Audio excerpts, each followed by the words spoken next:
Hello everyone, welcome to Ready Resilience. On this channel, I upload a lot of my own personal original content from my own personal experiences to help you succeed and be resilient and to overcome. I also upload other material that I think will be very motivational for you as well. I just want to have a lot of content on this channel to be able to search out content for you that will help you to be successful and motivated to get through your day-to-day life, but also to reach your short-term goals and long-term goals. So please enjoy the videos, subscribe, and hit that like button. It greatly helps me out. Thank you. And also in that verse, it mentions the fathers. And I know I talk about fathers and men a lot. Y'all can beat me after the service, but men, fathers, it's your job. It is your job to bring the gospel into that house. Young, old, cowardly, bold, whatever. If you feel like the cowardly lion, maybe you can ask for a heart. I don't know. But it says, a house of their fathers, a lamb for the house. Now, I know I get on to the men quite frequently. And we're seeing more men here. We're seeing more men getting involved. But I should see every man in this church involved. Amen. I drove up yesterday. I went to get my hair cut yesterday, came back, and guess what I saw? I saw little Noah. He don't even come to this church all the time. He comes here maybe once a month. And I saw him out here raking the leaves. He doesn't even live in this area. Where's the other men in this church? What are the other men doing? I've asked for certain things to be done in this church, and it just gets put on the back burner because we get too busy. And I've told you all plenty of times, I'm not this type of person to harp about things. And I'm the type of person that if I say things need to be done, let's get it done. Let's not have a committee. Let's don't have another meeting, because another meeting is going to take up more time. Amen. Let's don't build up a committee to do these things. Let's get it done. I see the bus still sitting out there. And I'm not picking on any individual. I'm just saying, just in the last week, I've had 3 phone calls of disabled people who would like to have a ride to church. 3 people. Men, it is up to you. You were the ones that were created first. You were created in the likeness of God and Jesus Christ. It is up to you.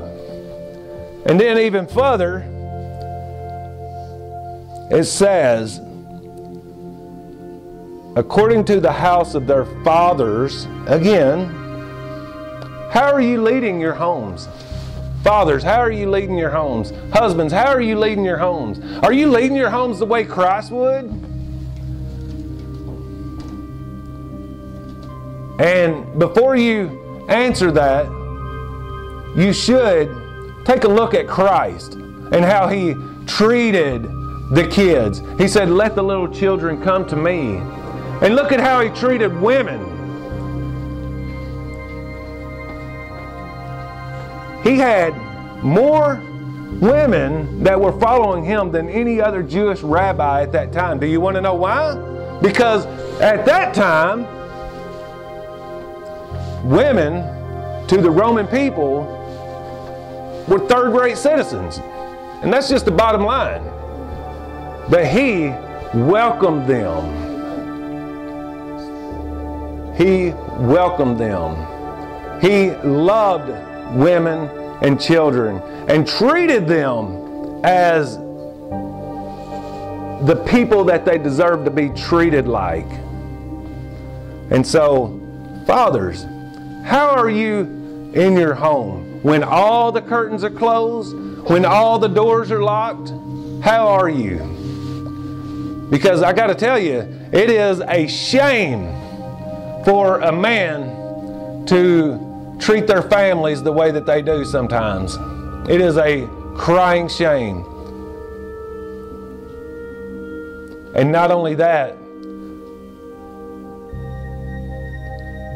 we don't put the gospel in our homes like we should. And in order to put the gospel in our homes like we should, we have to live it. I don't care if you go home, you say a little prayer. I don't care if you're spending a little bit of time playing with your kids. You could take your kids out every day. You could take them out to go shopping to the mall. You could take your kids and do all the funnest things in the world.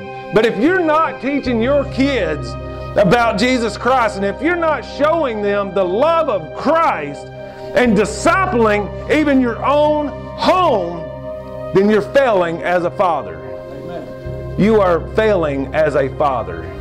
And I don't care what has gone on in the past. I don't care what's going on in at the present time. It is you, fathers, that should be discipling your family. And if we ever get back to the book of Timothy, we will see that even more. Because we'll go through Timothy, and then we'll go through Peter, the 1st, 2nd, 3rd Peter.